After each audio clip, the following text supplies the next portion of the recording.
very excited for today's video because it is a virtual collab with my sister Mandy V. Alright, so let's talk about the movie The Ring. Now, I personally love this movie. It's one of the best classic horror movies to watch. Now, if you've never seen it, I'm going to sum it up for you. The whole movie is basically about this cursed videotape. And if you sit down and watch the whole thing, as soon as you're done watching it, your phone will ring. And when you pick it up, someone on the other end of the phone says, 7 days. So essentially, you find out that you only have 7 days to live, which is horrifying. Now, in the 2002 version of this movie, a journalist named Rachel Keller finds out that her niece died after watching this mysterious tape. So she decides to go out undercover to find out where this tape came from, why it's cursed. She basically wants to figure out this mystery. She ends up visiting this place called the Shelter Mountain Inn, the infamous place where her niece Katie and her friends first viewed this videotape. And then she herself watches the video, which you should never do. And the video contains a seemingly random series of disturbing, grainy black and white images. And sure enough, after she finished watching this tape, her phone rang and someone said, 7 days. So now her clock is ticking and she only has 7 days to solve this mystery. In the end, she discovers that the cursed tape was created by a little girl named Samara, who was adopted by these two people who loved their horses more than they loved their own daughter. And the mother ended up pushing Samara down a well to get rid of her. And that's why in the tapes you see this girl literally crawling out of a well with long black hair. And at the end of the movie, Rachel goes back to that creepy cabin and she finds out that it was literally built over top of the well. So when she goes inside of it, she finds the entrance to the well underneath the floorboards. And that's where she discovers Samara's body. There's obviously a lot more to it, but that's the premise. It's an incredibly creepy movie, and if you've never seen it, you should go watch it. But I want to now talk about the true story that inspired this movie. I honestly never knew there even was a true story. Located in western Japan, Himeji Castle stands high atop a mountain, and it was built somewhere between 1333 and 1346. Now, this castle is a very popular tourist destination in Japan, and the castle itself is said to be extremely lucky, but it also has an incredibly creepy story attached to it. The story of Okiku, who died in a well outside of the castle. So this girl, Okiku, worked every day in a dungeon beneath the castle. She was basically a servant to a samurai that was named Oyama, and he took a particular liking to her. In fact, he fell completely in love with his servant. He even told Okiku that he was gonna leave his own wife to be with her. But the thing is, Okiku was not on board with this plan. In fact, she did not love the samurai, which is what ultimately led to her tragic end. One of Okiku's primary duties was to look after 10 highly valuable golden plates that were owned by Oyama. And one day he decided to hide one of them from her. He told Okiku that if she did not agree to be with him, he would blame her for stealing the plate, which would in turn lead to her execution. In one version of the story, Okiku threw herself down the castle's well, believing herself to be in a no-win situation with no way out. And in another version of the story, Oyama himself actually throws Okiku down the well. But of course, the story does not end there. After her death, she was said to crawl out of the well and appear to Oyama on a nightly basis. And he was apparently driven insane by her vengeful ghost, because she would go into his bedroom and incessantly scream at him. And that would definitely drive a person crazy. She was also regularly heard counting the plates in the dungeon, and she would throw these violent fits whenever she saw that the 10th plate was still missing from the dungeon. Drawings of Okiku depict her as looking very similar to Samara, with flowing black hair and a long white dress. And in Japan, this was a general depiction of someone who has died in unnatural circumstances. They usually look like this. The well, which is locally known as Okiku's Well, can still be found outside Himeji Castle, but it now has iron bars covering it. So people wonder if this is because they're trying to keep her spirit locked inside the well. I mean, if you think about it logically, it's probably to keep people from falling into it, but honestly, it's still a really eerie story that is said to be true. And that is what The Ring movie is based off of, which is so cool to know. So now I'm gonna pass it off to my sister Mandy, who is gonna tell her horror movie stories that are based on true events. So take it away, Mandy. Hey guys, I'm on Jessie's channel for the first time ever for a virtual collab. I'm super excited for this, but let's hop into it. So I believe we are doing a horror movies based on real life events or based on a true story, and here's mine for you. So the first one that I found was The Nightmare on Elm Street,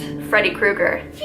Scary. If you die in a dream, can you die in real life? In the 1984 slasher, several teens fall victim to Freddy Krueger, who preys on their nightmares, which in turn kills them in reality. The classic has been known to give fans nightmares of their own, but what's even spookier is that Craven revealed he was inspired after reading an article in the LA Times about a family who had moved to the United States from Cambodia. Things were fine, and then suddenly the young son was having very disturbing nightmares. He told his parents he was afraid that if he slept, the thing chasing him would get him. So he tried to stay awake for days at a time. Sound familiar? When he finally fell asleep, his parents thought this crisis was over. Then they heard screams in the middle of the night. By the time they got to him, he was dead. He died in the middle of a nightmare. He was a youngster having a vision of a horror that everyone older was denying. That became the central line of Nightmare on Elm Street. Dreaming about death is unsettling, although many times you wake up right before you die in your dream. There are also plenty of dream interpretations of dying in your dreams. But can dying in your dreams lead to dying in real life? Personally, for me, whenever I'm having a nightmare and something's chasing me, I know that if I jump off that cliff or if I let the thing get me or whatever, the dream will be over and I'll wake up. So usually like me dying in a dream like leads to me waking up from the dream, but I think now I'm gonna think twice about this. The second one I have for you guys is The Shining, which was based off of a real hotel called the Stanley Hotel. Stanley Hotel in the US state of Colorado is the haunted resort which inspired 1980s horror classic The Shining. The film, which sees a hotel caretaker driven to insanity by evil spirit. The Shining's iconic scenes were inspired by a nightmare Stephen King had while staying at the Stanley Hotel himself. But the real-life story of Stanley Hotel is scarier than fiction. With ghostly children seen playing on the 4th floor hallway, there have been many claims that an old landowner who died in 1926 lives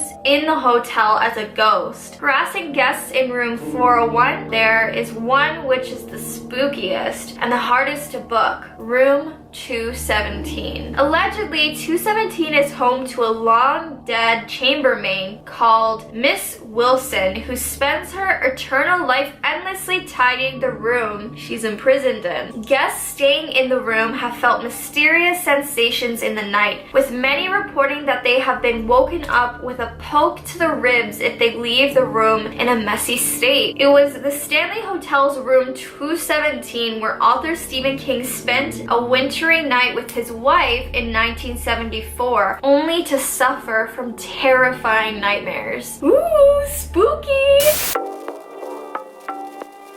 Alright, so a lot of you probably know that before the movies, there was a book that was written by Stephen King. It is a 1986 horror novel by American author Stephen King. It was his 22nd book. The story follows the experiences of 7 children as they are terrorized by an evil entity that exploits the fears of its victims to disguise itself while hunting its prey. Now, the first film adaptation came out in 1990 with Tim Curry, and even if you haven't seen that, I'm sure you've seen the stills from the film. I mean, it's a classic. And then they remade it in 2017 and had a part 2 in 2019, and these are my favorite horror movies ever. I mean, the cast is absolutely amazing, and it's like funny but absolutely terrifying at the same time. I can rewatch these movies any day. I've watched them so many times, so if you haven't seen it, I highly recommend it. And before I get into the real story, I want to talk about Pennywise briefly, because you have to understand him to understand where Stephen King got his inspiration from. It is a shape-shifting creature known as a glamour who was billions of years old. Although it lived on planet Earth for many years, it originated in a void/dimension outside of the regions of space known as the macroverse. Since its true identity is unclear due to its shape-shifting abilities and being from another universe, its real name and species are also called deadlights, but few know this, which is why it is referred to as it. I did not know that his backstory was so complicated and confusing. Like when I was doing research for this video, I was like, what do you mean? Why is he so intricate? The form of a female spider seems to be its true physical form on Earth, living deep below the fictional town of Derry, Maine. And it can morph into any other human or animal or even non-human object. And this ability of his is useful for appearing as a target's loved ones or friends, to manipulate them or to lure them into a trap, or appearing as the target's worst psychological fear. However, its favorite most common form is that of a circus performer named Pennywise the Dancing Clown, as most small children love a clown, and generally it seems that the people in Derry happily accepted the presence of a stray circus performer. At the same time, many people are afraid of clowns, making them an easy fear to exploit. Now, its primary goal is to feed on humans, and he generally prefers kids over adults, as you probably know, just because they're easier to scare and manipulate. And according to this creature, frightened flesh tastes better, and he uses fear to salt the meat, which is pretty disgusting. Now, its real name, if he even has one, is completely unknown, although several times in the novel, it calls himself by the name Robert Bob Gray. So Robert Gray, or Bob as his nickname. Okay, so let's get into the real life influences. So let's start with Bozo the Clown, which I have briefly mentioned on this channel before. It is guessed that Stephen King was slightly inspired by him when creating Pennywise. He was known as the world's famous clown in 1946, and the character was played by Bob Bell in the 60s, hence why Pennywise's nickname could be Bob. Now, he obviously wasn't a villain. In fact, he was incredibly loved by kids, but when I look at old photos of him, I have to admit that he is kind of scary looking, but I guess all clowns sort of are. Okay, this next inspiration really disturbs me. This is a man named Albert Fish, also known as the Child Eater.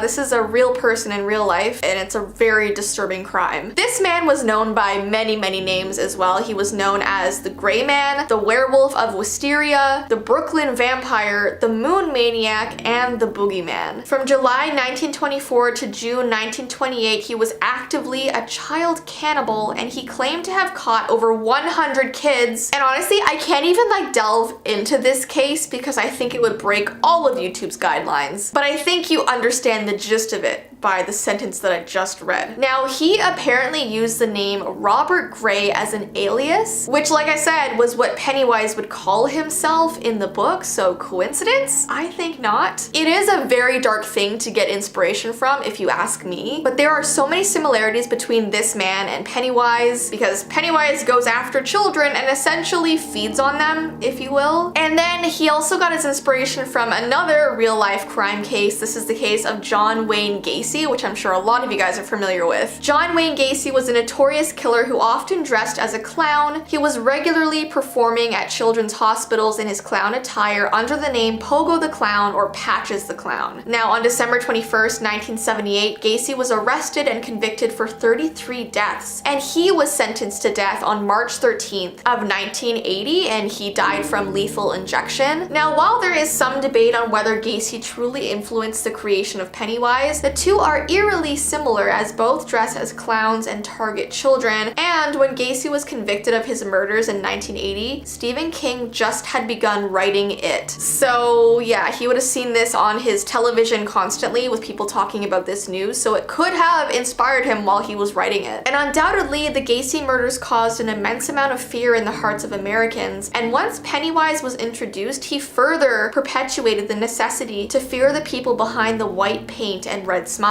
So I think really after these two crimes were committed, people began being really afraid of clowns, and Stephen King definitely took advantage of that. Okay, then we have the Ronald McDonald inspiration. So while Gacy provided the horror inspiration, apparently Ronald McDonald provided the model for his appearance. In various interviews, Stephen King has referred to Ronald McDonald as a trustworthy character that children know and love, making him someone they can trust. So by modeling an untrustworthy horror creature after a beloved children's icon, it created an unsettling divide of who or what can be a source of comfort or terror for children. And this doesn't mean that Ronald McDonald was the main source of inspiration for the novel, but his iconic look was the inspiration for Pennywise, which is interesting. Then we have the 1980s Stranger Danger panic, which, like I said, Stephen King definitely took advantage of stuff like this. During the 1980s, there was this new wave of public fear because of all the terrible child murders and kidnappings. There was just so many of these cases happening that all parents were terrified and told their kids to stay away from strangers. Former President Ronald Reagan started the campaign for increased criminal penalties for anyone who attempted to or did harm children. When clowns donned their face paint, rainbow suits, and wigs, they were all nearly unrecognizable, and because of this fact, all clowns became immediate strangers. With so many children's birthday parties including performances from these actors, the fear of a murderous stranger such as Gacy was an all too real threat to American society. And that's sort of why clowns aren't present at birthday parties anymore, because they used to be so common. Like any birthday party you went to in like the 60s, 70s, 80s would always have a clown, but not so much anymore. Various moments in King's novel allude to the Stranger Danger panic as a partial influence for the book, as the kids who interact with Pennywise often view him as nothing but an innocent party clown. So yeah, I found all of these inspirations to be really intriguing but also really creepy, and I feel like I will view the book and film slightly different after knowing all of this, but it's still gonna be one of my favorite horror movies ever.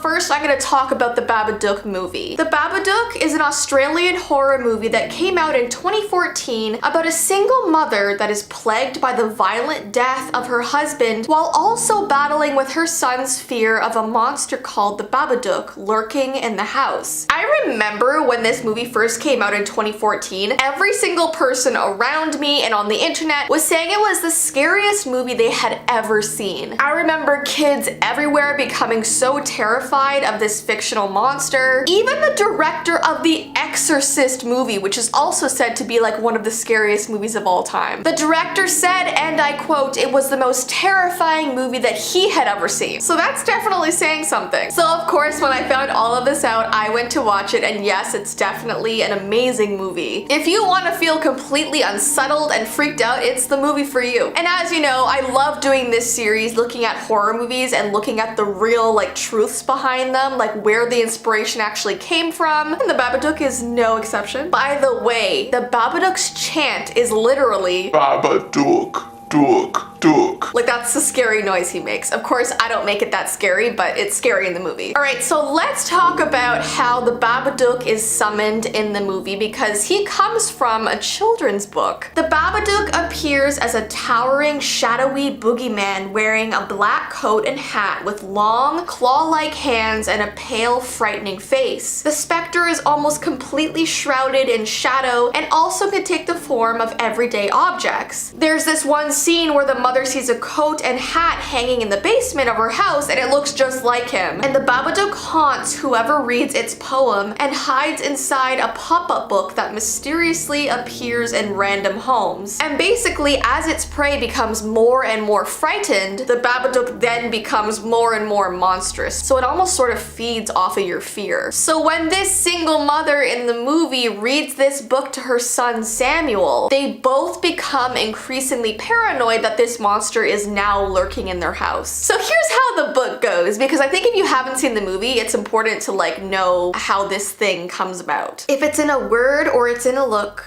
you can't get rid of the Babadook. If you're a really clever one and you know what it is to see, then you can make friends with a special one, a friend of you and me. A rumbling sound, then 3 sharp knocks. Babadook, dook, dook. That's when you'll know that he's around. You'll see him if you look. This is what he wears on top. He's funny, don't you think? See him in your room at night and you won't sleep a wink. I'll soon take off my funny disguise. Take heed of what you've read. And once you see what's underneath, you're going to wish that you were dead. I'll wager with you. I'll make you a bet. The more you deny, the stronger I get. You start to change when I get in. The Babadook growing right under your skin. Come see what's underneath. Did I just awaken the Babadook in my house? So it's obvious that it's a very strange book to read to a child because especially the illustrations are very creepy. And in the movie, as the mother is reading Samuel this book, he's literally screaming and crying. Like, that's how afraid he is. So eventually, like I said, the mother becomes so paranoid that she tries to destroy the book. But to her horror, after she gets rid of it, the book shows up at her front door the following day, totally intact. And with the book, there's a poem. And the poem tells her that the more she resists it, the more it will haunt her. So she begins going insane. Eventually, the Babadook possesses her. And she ends up doing some pretty horrible things. You would have to watch the movie to find out. But in the end, you find out that the Babadook symbolizes grief because, as you know, she lost her husband, and the Babadook entering their house is supposed to be the darkness of her grief and hurting. And there's a lot of symbolism with it. So let's talk about the true story and also the inspirations behind the movie. So apparently the director, her name is Jennifer Kent. She had this best friend who had a son that said he was being plagued by an imaginary monster in his house. And his mother often had to pretend to talk to this monster to calm his concerns. Like, she would go like under his bed or in his closet and be like, "Excuse me, monster, can you not bother my son tonight? He's trying to sleep." Like, she had to talk to it in front of her son so her son thought that it would be okay. But the little boy was so sure that this monster was living in his house that his imagination just spiraled out of control. And it was really affecting the household with him and his mother living there. Things got stressful, things got paranoid. So Jennifer Kent was hearing all of these stories from her best friend, and she thought that it would be an amazing movie concept. So let's also talk about the inspiration for the design of the Babadook, because this monster has a very distinctive look. A man named Lon Chaney actually inspired the design of this monster. He was a silent film actor remembered for bringing some of the most terrifying early film monsters to life. For example, he portrayed the original Phantom of the Opera, he portrayed the Hunchback of Notre Dame, and the specific role that inspired the visual look of the Babadook came from one of his films called London After Midnight, and Chaney's hulking shoulders, massive hair,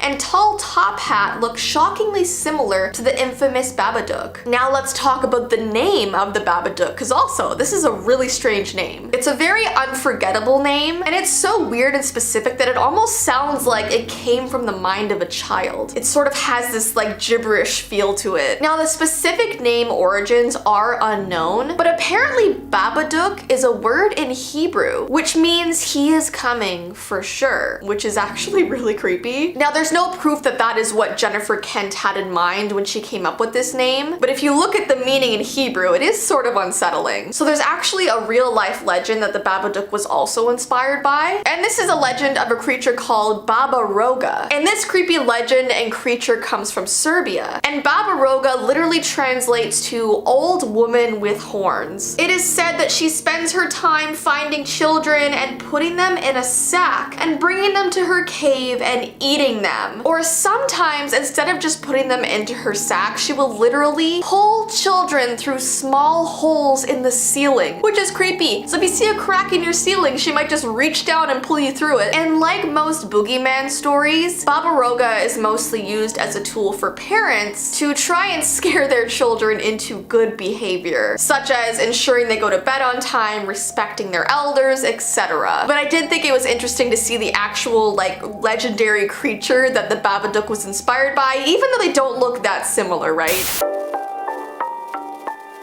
Okay, so without further ado, let's talk about this creepy nun movie. The Conjuring universe is huge and constantly expanding at this point, and most of the movies are loosely based off of Ed and Lorraine Warren's experiences. They were paranormal investigators that studied prominent cases of alleged hauntings, but their stories were so interesting that they were made into horror movies. And then the movie The Nun was eventually made, which follows an entity in the form of a nun with yellow eyes and dagger-like teeth that haunts a Romanian abbey and terrorizes local clergy. Now, I've personally never seen this movie, but I know another one is coming out this year. It's just not my kind of horror movie, but I've seen so many images of it, I've seen so many clips and videos of it that I basically know the whole movie without having to watch it. And after seeing what a terrifying creature this nun entity is, I really wanted to know her backstory. I wanted to know what it was really based off of. And turns out it was inspired inspired by real events when the Warrens went on a trip back in the 70s. They apparently encountered a spectral nun when they visited the haunted Borley Church in southern England. They had heard about a string of eerie events that were occurring there, such as bells ringing without warning, rumors of a headless monk thought to have left cryptic messages on the walls, and they also saw a ghostly nun walking around at night. So the Warrens recruited several photographers to accompany them on a quest to capture images and footage of this creature, and they did in fact end up coming face to face with it. Lorraine apparently told the group as they entered the church around midnight, "I feel the presence of a nun in this church." That's a quote from her. It was pitch black and there were no lights or candles, and the photographers snapped photos on a 35mm camera with infrared film, and they saw what appeared to be a spectral nun walking down the aisle. And here are a couple of the photos that they took. I'll admit I'm struggling to really see anything, so tell me if you do. I just know that the color and the way the photos look are really creepy because they're just filled with different shadows and stuff, but I haven't like inspected them closely, and I'm kind of scared too. And then a couple years after this event, Lorraine was home in her bed reading when she started to feel a presence around her, and she knew right away that something was wrong, and she suddenly saw this black whirlwind mass enter the room. It kind of looked like a giant dark tornado shadow. She even said, this is a quote from her, "It was like a vortex blacker than night." And apparently this imagery and this creepy experience that she had was also inspiration to make the Nun movie. So while the actual spirit in that movie isn't like real or based off something specific that happened, Ed and Lorraine Warren did experience a creepy nun at a church that they visited back in the 70s. And when the director heard about this, he wanted to make a movie inspired by that. By the way, I am curious if you guys have seen the Nun movie. Did you like it? Was it terrifying? I've heard mixed reviews. I've heard 50-50 things. Some people say it's terrifying and really good, and other people say it's really bad and really cheesy. If you liked it, comment the black heart emoji. If you didn't like it, comment the ghost emoji. So you're probably wondering what happened to the real nun that Lorraine saw that made them become a lingering ghost on the property that they went to. According to local folklore, a nun from a nearby nunnery fell in love with a monk from the monastery, and the pair attempted to elope together, but they were found out and sentenced to death, which is awful. The monk was reported to have been sent to the gallows in the monastery, while the nun was sealed into the walls of the nunnery alive. And this nun is believed to be the one that is seen on the grounds of Borley Rectory, looking for the monk in the hope of running away together once more. And the nun here has been seen and heard several times throughout the years. It's always sad whenever I hear or like read about ghost stories that happen from two people in love that weren't allowed to be together. That's like the worst. And this happening to these two people is awful. So sad. But it's actually insane how many different investigations that Ed and Lorraine Warren went on. And if you guys want me to make sort of a series on the real events that they went through, give this video a thumbs up and let me know. We're going to be talking about some very strange old black and white horror movies. Now, you guys know how much I love horror movies. I live for them. But if you go way back in time to even the early 1900s, there were a lot of horror movies that came out that were just bizarre. Now, I can only talk about a handful of them in this video, but there are so many, so I'm thinking of maybe making this into a mini series. All right, so let's jump right into this video. Before I talk about the specific films, I want to just briefly talk about horror movie history. The very first horror movie was made in 1896. It was a silent film called The Haunted Castle. And then between the 1900s and the 1930s, supernatural films became so popular to make. That's when some of the most recognized classics were made, like Frankenstein, The Mummy, Dr. Jekyll and Mr. Hyde, Dracula. And then the 70s and 80s were a bunch of movies about haunted houses and people being possessed. The Exorcist came out in 1973, which is an extremely popular movie. And then in the 80s, they got more into slasher films. Films like Halloween, Friday the 13th, A Nightmare on Elm Street. So horror movies have been constantly evolving and changing. It was like every decade they came out with like a new horror movie theme. And while there are really amazing classics out there, which I love, there are also the other side of horror movies where they're just bizarre and random. So yeah, today we're going to be talking about some of the strangest horror movies ever created. And just because they're strange doesn't mean they're not good. It just means they're strange. The first one is called The Creature from the Black Lagoon. This movie came out in 1954, and the monster featured in the film became one of the most influential and scariest creatures of the 50s. This movie is about a scientific expedition searching for fossils along the Amazon River when they discover a prehistoric gill man in the legendary Black Lagoon. Now, the explorers end up catching this creature, but it escapes, and it actually falls in love with one of the women on the expedition and kidnaps her. Now, to us, looking back at this film, it probably doesn't seem that scary. I mean, it literally is just a guy like dressed up in this weird fish suit, but that's because we grew up in a time of CGI where everything looks so realistic. But back then, people were terrified because it looked so real for the time. And you guys know I find open water so scary. So if I was out there swimming and I saw a fish man coming to get me,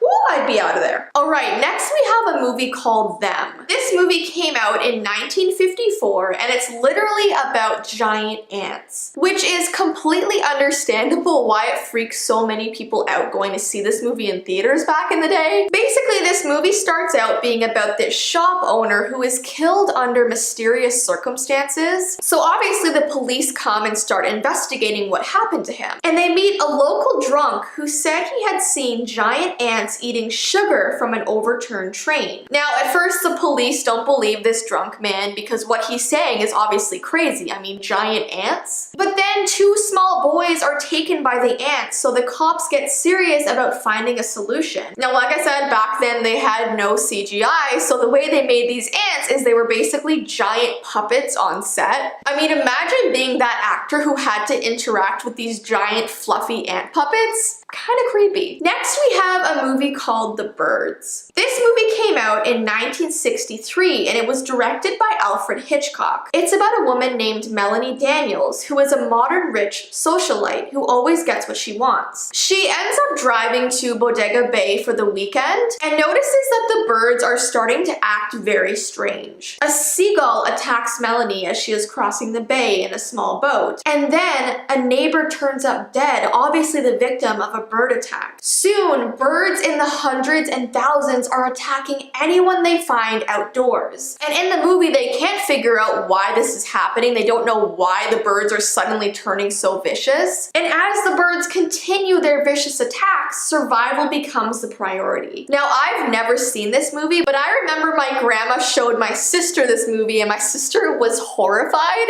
And apparently, after people watched this back in the day, when they actually stepped out of the theater and saw any birds flying around, they were so freaked out. I mean, this movie would totally change my perspective on birds, so I'm just not gonna watch it. Next, we have a movie called Carnival of Souls. This movie came out in 1962, and in the movie, a street race results in one of the cars being thrown off a bridge and into the muddy river below. Now, there were 3 people in this car when it was thrown off the bridge, and only one survived, and her name was Mary. And obviously, after the incident, being the only one who came out of it okay, she was having PTSD, she was just struggling with anxiety, and she decides to travel to Utah. She wants to get out of her town where that happens, and she becomes a church organist in Utah. On her drive to Utah, she begins to see visions of a man, almost as an apparition, who she believes is out to get her. Mary believes that the visions of this man have something to do with an abandoned carnival site located at the outskirts of town. She feels oddly drawn to this carnival site. So I think this movie is about this creepy apparition of a man who keeps bothering her. He keeps showing up out of nowhere, appearing just in her house while she's doing regular activities, and she's being like haunted by this man, which apparently comes from a carnival. Very weird. Now, a lot of these movies I've never seen before, so I can only go off like the research that I find online. So if you've seen any of these movies, please comment some more details down below. I feel like all these movies I'm mentioning, I'm definitely gonna watch around Halloween. And lastly, we have a movie called Eyes Without a Face, and already the title itself freaks me out. After causing an accident that left his daughter Christiane severely disfigured, the brilliant surgeon Dr. Jessii Vee works tirelessly to give the girl a new face. He does so, however, by kidnapping young women and attempting face transplants. He has been woefully unsuccessful to date. The doctor's world begins to collapse around him when his daughter realizes just what he has been doing. So this is such a disturbing concept for a movie to me. He basically makes himself go insane trying to restore his daughter's face. Obviously, he wants her to look normal again, but he goes and finds other girls to like switch faces with her.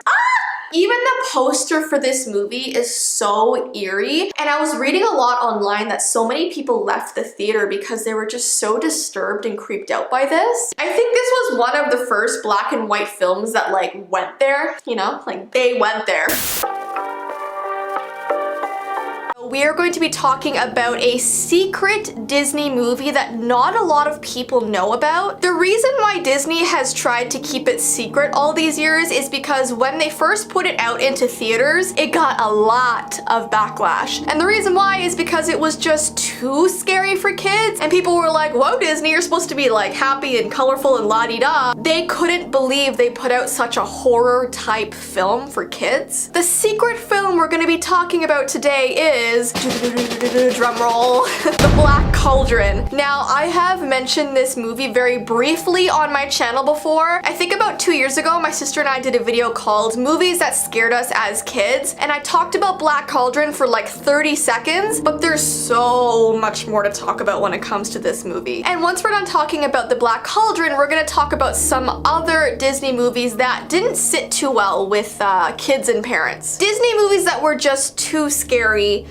to be called Disney movies. I also love that we're back with this movie series. I haven't done an episode in this series in so long. So The Black Cauldron came out in 1985, and what's so crazy about when this movie came out is that it was the first Disney movie ever to be rated PG. Every other Disney movie prior to Black Cauldron was always rated G so that every single person, no matter what age you are, you could watch it. So the fact that this was their first like parental guidance film, people were like, whoa, Disney, what are you doing? Now, what's the most disturbing part is that they had to remove so many scenes from this film before it could be released out into the public. There were just too many scenes that were too scary, too violent, too disturbing. So when Disney first wanted to put this movie out to theater, it was rated R. A Disney movie rated R. Could you imagine that? So in order to get it down to a minimum of PG, they had to remove,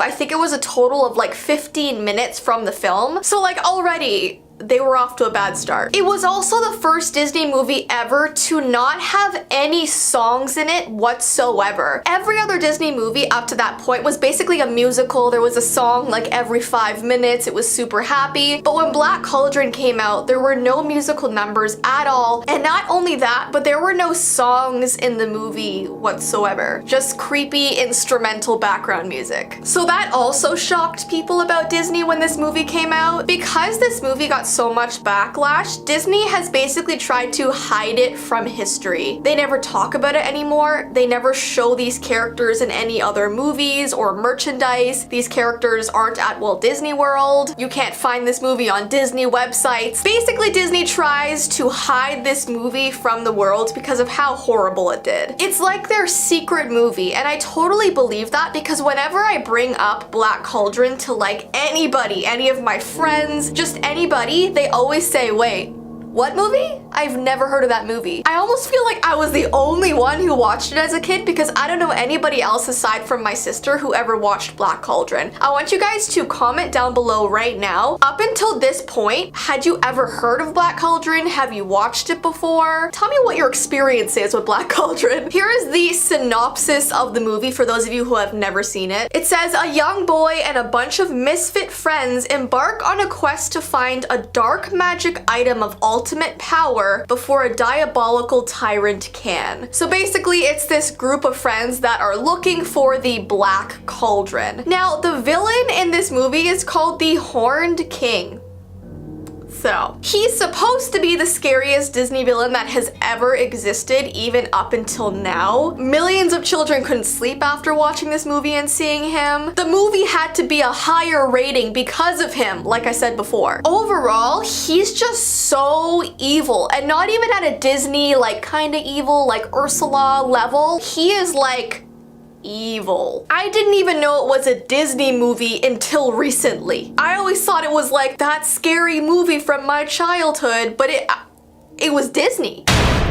basically what happened was when I was a kid, probably around 7 or 8 years old, my grandma decided to go to a garage sale with us, and it was at this like really old house. It was kind of an eerie place to have a garage sale, to be honest, and they had this table full of old VHS tapes, and the one that caught my grandma's eye right away was the Black Cauldron. It was just like sitting on this table untouched. It was like it was waiting for us to go and get it. We had no idea what it was about. We had never heard of it before, but my grandma thought that it looked like, from the cover, a cute little fantasy Disney movie for us to watch. So she bought it, and she bought it for like 50 cents, and these people at the house really wanted to get rid of it, like super fast. So if that's not a red flag already. So we brought the movie home. It was like midday, so my grandma was making us lunch, and she put the movie on for us while she was making our food. And my sister at the time was like 5 or 6 years old. She was really, really young. We were sitting on the couch and we were just watching this movie, and the more the movie went on, the more we were like pulling the covers, like we had a little blanket on us. We were like pulling the blanket in front of our faces, because up until that point of my life and my childhood, I had never actually been that terrified watching something before. It was like my first experience at watching some sort of like horror movie as a kid. And my grandma was sort of watching it while she was preparing food, and when the movie was over, she was like, guys, I think we need to throw this movie out. She felt so uncomfortable and disturbed, and almost felt bad that she had us watch the movie because of our reaction afterwards. So she like threw it out right away. I remember for the next month I had nightmares constantly, couldn't sleep, always pictured the Horned King like standing behind my door in my room. It was terrifying. Obviously, as an adult now, when you get older, when you're a teenager or an adult, it's not going to be as scary to you. Obviously, it's more scary when you are a child. But like I said, Disney got a lot of backlash for this movie because a lot of parents felt the same way that my grandma did about having their kids watch it. They just felt disturbed and that it was too evil for their kids. It says it was one of the greatest box office duds of 1985. So out of all the movies that came out in 1985, this was the one that had the most backlash and did the worst. Disney actually had to pull the film from theaters. It was supposed to be in theaters for a few months. It was out for like a week, and Disney was like, yeah, let's take that back. It's now known as the film that Disney is trying to hide. And what's interesting is that right after the Black Cauldron came out, it says that Disney wanted to restore their brand with friendly movies. So they kind of wanted to fix their reputation. So every movie that came out after that one, it was like super happy, super fun and friendly. For example, The Little Mermaid came out. So Disney was trying to like make us forget by throwing all kinds of happy films at us. So let's just briefly talk about the characters in this film before we move on to some other really scary Disney films. The first is the Horned King, and he is the main antagonist of this movie. His main goal was to find the Black Cauldron and use its power to unleash an army of immortal warriors called the Cauldronborn. And the way he died at the end of the movie, spoiler alert, not that you guys want to go see it, but the way he died was so disturbing I can't even like mention it on this channel, but he like fell apart, let's just say. In a bad way. The next character is Taran. He is a young pig keeper. As he grew up, he became restless and longed for adventure beyond the borders of his town. So he was basically a pig keeper that just wanted more to his life, which is like the plot of a lot of movies. You have a boring life and you seek adventure. The next character is Henwen, which is the magical pet pig of Taran. She has the ability to tell the future and is the reason the Horned King wants to control her. So she's like a magical pig that just knows all. It's a psychic pig. And obviously anything that's magical, a villain automatically wants. The next character is Princess Elowin. Elonwy.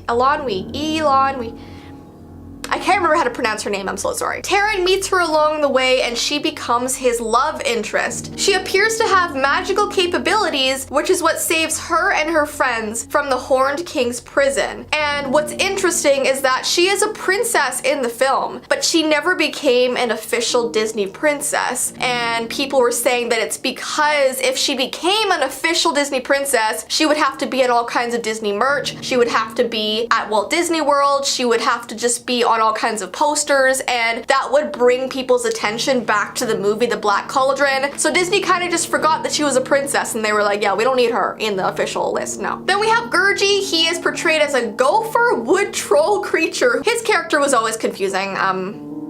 Let's move on. Next is Creeper. He is a slave to the Horned King. He is loyal to him, but is also afraid of him due to his mistreatment towards him. So yeah, the Horned King, who is in my driveway? Why are there always people in my driveway? I don't understand. Like, is it like a free parking lot or something?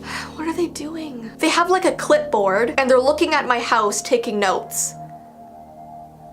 Hello? Yeah, the Horned King has so many creepy little slaves and he treats them absolutely horrible, and there were a lot of deleted scenes they had to take out to make the movie PG where the Horned King is actually physically torturing the slaves, and it shows a lot of violence that I will not talk about on this channel. And lastly, we have Ordu, Orwin, and Orgok, and they're also known as the Witches of Morva. In the film, when the group of friends are going to look for the Black Cauldron, they eventually find it in the three witches' possessions. Anyways though, that's sort of all the info I can give you guys on this movie. Totally up to you if you want to watch it. Just be warned, if you have kids in the room watching it with you, it might scar them. What I find really cool though is that Tim Burton actually worked on this movie, and you guys know, I love Tim Burton. It was actually before he was a filmmaker. It was when he was just an artist. So he was doing, I think, a lot of the character art for this film, but rumor has it that Tim Burton actually wanted to keep it an R-rated film. He wanted to keep it as scary, as violent, everything as possible, but Disney was like, you know what? We can't do that, Tim Burton. And there's also a rumor that they're coming out with a live action version of Black Cauldron, so just get ready for that in the future. So let's continue with some films that scarred us as children from Disney. Thanks Disney for the great memories. I'm just kidding. Like literally 9 times out of 10, Disney has made the best movies ever. There's just like a handful that were a bit much. One of those movies is Bambi, which I'm sure you guys all know and love, or maybe just have a love-hate relationship with Bambi, and we all know why. We all know the scene, all right? We all know the scene in Bambi that just scarred our entire childhood. Wow, I'm like annoying myself with the voices I make. It's actually known as one of the most traumatizing scenes in cinematic history when it comes to Disney. That is a big deal. This movie came out in 1942, and the way it was advertised, it looked just like a happy animal movie that takes place in the forest, but when kids went to watch it, they were shocked to see a horrifying scene of Bambi's mother unfortunately dying. Spoiler alert? I mean, you have to know Bambi by now. If you don't, then I don't know what you're doing. It says this would be the first time Disney would present the idea of death and losing one's parent in a chilling yet tangible way that kids could understand. So the reason why it was so disturbing is because Disney had never done something so emotional and devastating before in a movie. And watching as a kid, a lot of kids don't know what loss is yet. I mean, some kids do, unfortunately, the way that they grew up, but majority of kids watching Bambi, they don't know what that feeling's like. They don't understand it yet. So to watch something so horrible on a Disney movie, it was traumatizing to a lot of kids. And the second time they ever did that was in Lion King, when obviously Simba's father falls off the cliff. From the wonderful Scar. Thank you, Scar. And I feel like those are the movies that we remember the most because they impacted us the most. The next movie that really scared kids all over the world is called The Adventures of Ichabod and Mr. Toad, and this movie came out in 1949. A lot of you guys may have never heard of this or watched this before, but I know growing up, my grandma always had this movie in her movie cabinet, and I watched it multiple times. It's actually considered a Halloween movie, and it's all about the Headless Horseman, which I always find just very intriguing, love that sort of thing. When I was a kid, yes, it did scare me, but it also was just awesome. Basically, when you're watching the movie, it warns the viewers to not go into any forests on Halloween night. So a lot of kids took that very literally and became actually afraid of forests, especially on Halloween. And what's interesting is that the horseman doesn't appear until like halfway towards the end of the movie. So the whole time you're in this suspense watching the movie, wondering when he was gonna appear, and then he shows up with like a jack-o'-lantern on his head, and it's just really awesome. And it's like one of Disney's really cool Halloween movies, but it is scary for children. Speaking about the woods, I love how I'm talking about the woods and there's like woods behind me. Yeah. The next film is called The Watcher in the Woods, which I have actually never seen this film before, but I've heard people talk about it and how disturbing it was for a Disney movie. When Disney first came out with this movie, they were trying to attract more of a teen audience rather than a child audience, which was one of the first times they ever tried to do that. It's a supernatural ghost story about a family that moves into an old English manor where the teen daughter discovers a ghostly secret. A creepy narrator warns that something is in the woods, reminding the viewer that this is no fairy tale. So the way this movie was presented tried to make it seem like it was real, like not just a movie, like it was real. Disney even had to put a disclaimer at the beginning of the film that said this film is not for children. Isn't that bizarre? I mean, you'd always just assume that any Disney movie is safe for like literally any age. The next film that went down in history as one of Disney's scariest films is called Something Wicked This Way Comes. The main character's name is literally Mr. Dark.